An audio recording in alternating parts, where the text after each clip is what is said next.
এরপরে হলো সিরিয়ালে মা বাবা যা আছে সব সুবহানাল্লাহ বলে। 3 নাম্বার গুণ যেটা হলো ওয়া আলা রাব্বিহিম ইয়াতাওয়াক্কালুন, সদা সর্বদা ভরসা করতে হবে যার উপরে, তিনি কে? 65 নাম্বার সূরা তালাকের 3 নাম্বার আয়াত কারিমার মাঝখানে আল্লাহ তাআলা জানায়া দেন ওয়া মান ইয়াতাওয়াক্কাল আলাল্লাহি ফাহুয়া হাসবুহ। সুবহানাল্লাহ বলেন, আওয়াজ বাড়ি বাড়ি আল্লাহু আকবার। আর যে আল্লাহর উপর তাওয়াক্কুল করে আল্লাহই তার জন্য যথেষ্ট। যথেষ্ট আমাদের জন্য যিনি, তিনি কে? ভরসা করতে হবে কার উপর? আল্লাহ তাআলার উপর। 14 নম্বর সূরা ইব্রাহিমের 11 নম্বর আয়াতের শেষ অংশে আল্লাহ তাআলা বলছেন ওয়া আলাল্লাহি ফালইয়াতাওয়াক্কালিল মুমিনুন। আর কেবল আল্লাহর উপরই মুমিনদের তাওয়াক্কুল করা উচিত, ভরসা করা উচিত। ভরসা করব কার উপরে? আওয়াজ বাড়ি বলে কার উপরে? সেই ঘটনাও কারো অজানা নয়। হিজরতের সময় আল্লাহ রাসূলের সাথে সফর সঙ্গী যিনি ছিলেন, তিনি সাহাবীদের মধ্যে সর্বোচ্চ মর্যাদার অধিকারী হযরত আবু বকর সিদ্দিক রাদিয়াল্লাহু আনহু। আবু বকরকে সাথে নিয়ে আল্লাহ রাসূল রওনা হয়ে গেলেন। এমন প্রতিকূল অবস্থায় কাফের সর্দাররা ঘোষণা করেছে আল্লাহ রাসূলকে জীবিত কিংবা মৃত যারা নিয়ে আসতে পারবে 100 লাল উট তাদেরকে উপহার দেওয়া হবে। বলেন নাউযুবিল্লাহ। ওই সময়ে সবচেয়ে দামি উট ছিল লাল উট। কাফের মুশরিক সর্দাররা ঘোষণা করেছে আল্লাহর রাসূলকে জীবিত কিংবা মৃত যদি ধরে আনা যায়, গ্রেফতার করা যায়, নিয়ে আসা যায়, যারা এই কাজটি করবে বা যে কাজটি করবে 100 লাল উট উপহার দেয়া হবে। বলেন নাউযুবিল্লাহ। এমন একটা কঠিন সময় আল্লাহ রাসূল আবু বকর সিদ্দিক রাদিয়াল্লাহু আনহুকে সাথে নিয়ে রওনা হয়ে গেলেন। পথিমধ্যে গুহায় আশ্রয় নিতে হলো। শত্রুরা চতুর্দিকে ঘিরে ফেললো। গুহার ভেতরে আছেন মাত্র 2 জন, একজন আল্লাহ রাসূল আর একজন আবু বকর সিদ্দিক রাদিয়াল্লাহু আনহু। তারা গুহার ভেতরে ঢোকার পরে চতুর্দিকে ঘোড়ার খুরের আওয়াজ পাওয়া যায়। এর মানে শত্রুরা আশেপাশে ঘোরাঘুরি করছে। আবু বকর সিদ্দিক রাদিয়াল্লাহু আনহু নিজের নিরাপত্তার কথা একবার চিন্তা করেন নাই। কারণ সাহাবায়ে কেরাম আল্লাহর রাসূলকে তাদের প্রাণের চাইতেও বেশি ভালোবাসতেন। আর আমরা যারা মুমিন মুমিনা আমাদের জীবনের চাইতেও আল্লাহ রাসূলকে যদি বেশি ভালোবাসতে না পারি, মুমিন হওয়া যাবে? আওয়াজ বাড়ি, মুমিন হওয়া যাবে? এটা আমি বানায়া বলছি না, এটা রাসূলের সহিহ হাদিস। عن انس رضي الله عنه قال قال رسول الله صلى الله عليه وسلم لا يؤمن احدكم حتى أكون أحب إليه من والده وولده والناس أجمعين। আনাস বিন মালিক রাদিয়াল্লাহু আনহু থেকে বর্ণিত, তিনি বলেন আল্লাহ রাসূল সাল্লাল্লাহু আলাইহি ওয়াসাল্লাম বলেছেন তোমাদের মধ্য থেকে ততক্ষণ পর্যন্ত কেউ মুমিন হতে পারবে না যতক্ষণ না তার কাছে আমি, তার পিতা, তার সন্তান, দুনিয়ার সব মানুষের চাইতে প্রিয় হয়ে যাব। সুবহানাল্লাহ। পিতা মাতা, সন্তান সন্ততি, দুনিয়ার মানুষ যারা আত্মীয় স্বজন বন্ধু বান্ধব তারা কত প্রিয়, সবকিছুর চাইতে আল্লাহ রাসূলকে বেশি প্রিয় মনে করতে না পারলে মুমিন হওয়া যাবে না। আবু বকর সিদ্দিক রাদিয়াল্লাহু আনহু ঘোড়ার খুরের আওয়াজ পেলেন। গুহায় আল্লাহর রাসূলকে নিয়ে তিনি ছিলেন। শত্রুরা ঘেরাও করে ফেলেছে। নিজের নিরাপত্তার চিন্তা করেন নাই, আল্লাহ রাসূলের নিরাপত্তা নিয়ে টেনশন করছিলেন। আল্লাহ রাসূলকে শুধু বললেন, ইয়া রাসূলুল্লাহ, ঘোড়ার খোরের আওয়াজ পাওয়া যায়, এর মানে শত্রুরা কাছে চলে এসেছে, ঘিরে রেখেছে।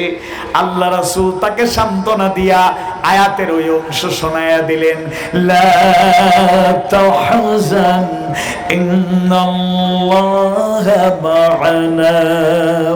আল্লাহর রাসূল আবু বকরকে শোনায়া দিলে, হে আবু বকর, লা তাহজান, চিন্তা করো না, চিন্তার কোনো কারণ নাই।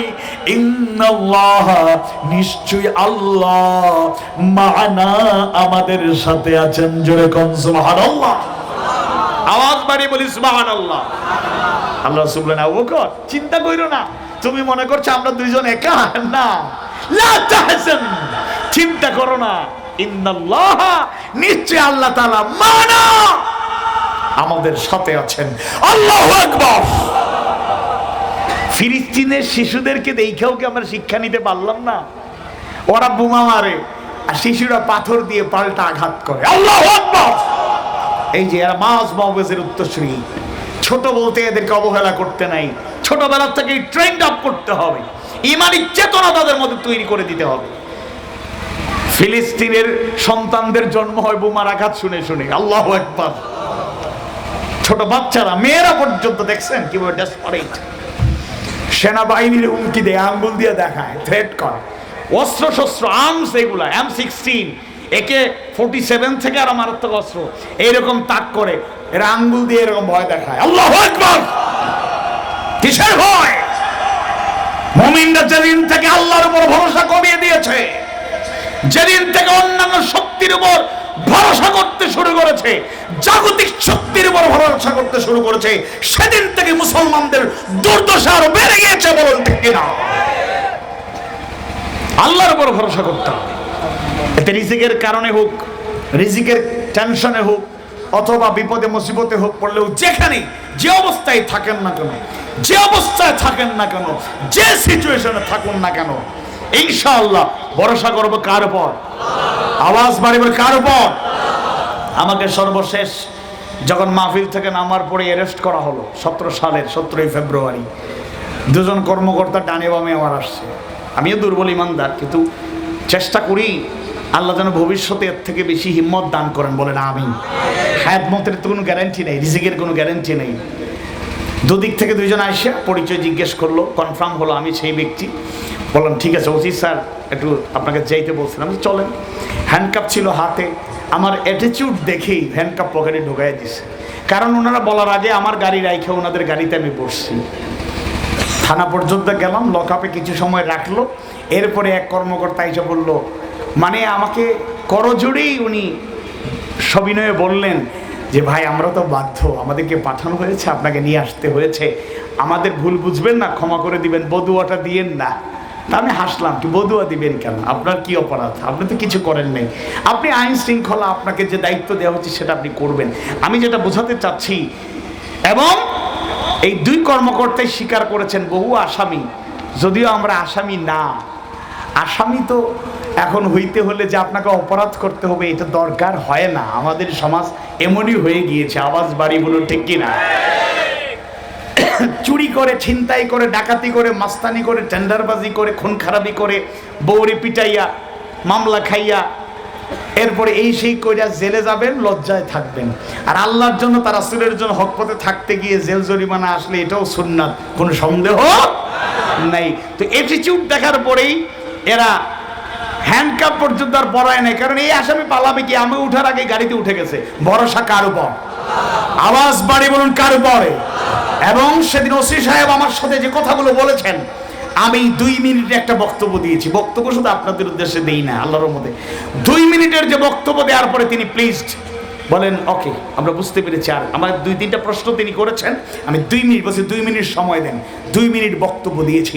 বক্তব্য থেকে প্রমাণ করার চেষ্টা করেছি আমরা অন্যায় করার চেষ্টা করি না, হক পথে চলার চেষ্টা করি, হক পথে থাকার চেষ্টা করি, ভরসা করি যার উপরে তিনি কে। আওয়াজ বাড়িয়ে বলুন তিনি কে। আমার যদি ইন্তেকালের সময় আসে সবাই মিলে আমার আটকাইতে পারবেন? আর আল্লাহ যদি আমাকে বাঁচাইতে চান সবাই মিলে আমার কিছু করতে পারবেন? আমাদের দুর্বল ইমান। মরার আগে ভীরু কাপুরুষরা শতবার হাজারবার মরে যায়। মরার আগে শতবার মরার চাইতে একবার বিদায় নিন বীর মুজাহিদের মতো। আল্লাহর উপর ভরসা বাড়ায় দিন। বহু লেবাসধারী লোকেরা লেবাস পরিবর্তন করে ফেলে শুধু ভয়ের কারণে। কিসের কারণে?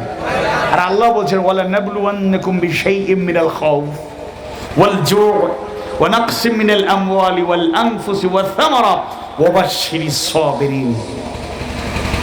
আমি অবশ্যই তোমাদেরকে পরীক্ষা করব। এক নাম্বার খাউফ, ভয় দিয়ে।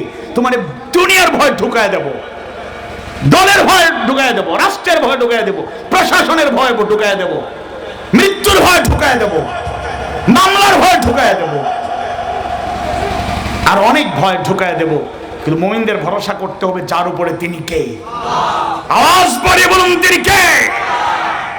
কত ওয়াজ শুনেন, এক কান দিয়ে ঢুকে আরেক কান দিয়ে বের হয়। ওয়াজ শুনে কয়জনের হেদায়েত হয়? কি ফায়দা ওয়াজ শুনে? অন্তত এই শিক্ষাগুলো নিয়ে যান। আসল মুমিন তারা, এরা জীবন যাবে আল্লাহর উপর থেকে ভরসা সরাবে না। বলেন ঠিক কিনা? এই গুণগুলো অর্জন করলে ফায়দা আছে। আল্লাহ দুনিয়াতেও যে সম্মান দিবেন না এরকম না। দুনিয়াতে আমরা ক্ষমতা পাইতে পারি, দুনিয়াকে মুসলমান আবার নেতৃত্ব দেবে, কিন্তু আগে তো মুমিন ঠিকঠাক মতো হইতে হবে। আমাদের মধ্যেই দুর্বলতা। বাতিল আর বিরুদ্ধবাদীদের দোষ দিয়ে লাভ আছে? আমরা ঠিক মতো নামাজ পড়ি না, আমরা ঠিক মতো রোজা রাখি না, আমরা ঠিক মতো যাকাত দেই না, আমরা ঠিক মতো হজ করি না, আমরা সত্য কথা বলি না, আমানতদারিতা রক্ষা করি না, ওয়াদা রক্ষা করি না, ভালো হয়ে চলি না, মন্দ কাজের সাথে যুক্ত থাকি, মাহফিলে শুনি, গানের অনুষ্ঠানেও মুখ ঢাইকা সুন্দর করে বৈশা যায়। আছে না নাই? মোবাইলে ইউটিউবে মিজান আজহারির ওয়াজও চলে, আমির হামজার ওয়াজও শুনি, মামুনুল হক সাহেবের ওয়াজও শুনি, সাইদি হুজুরের ওয়াজও শুনি, লুৎফুর রহমান হুজুরের ওয়াজও শুনি, আবার উইথ মিউজিক সব চলে। আছে না নাই? ফায়দা কি? জীবনের প্রতিটা ক্ষেত্রে ভরসা করতে হবে যার উপরে তিনি কে। আর আরো দুইটা পয়েন্ট আছে, বেশি লম্বা করতে হবে না, এগুলো কমন। এক নাম্বার হলো চতুর্থ গুণাবলী, আল্লাযীনা ইউকিমুনাস সালাহ, যারা নামাজ কায়েম করে, নামাজ আদায় করে না, নামাজ কি করে? হ্যাঁ, কায়েমের জন্য আল্লাহ তাআলা সময়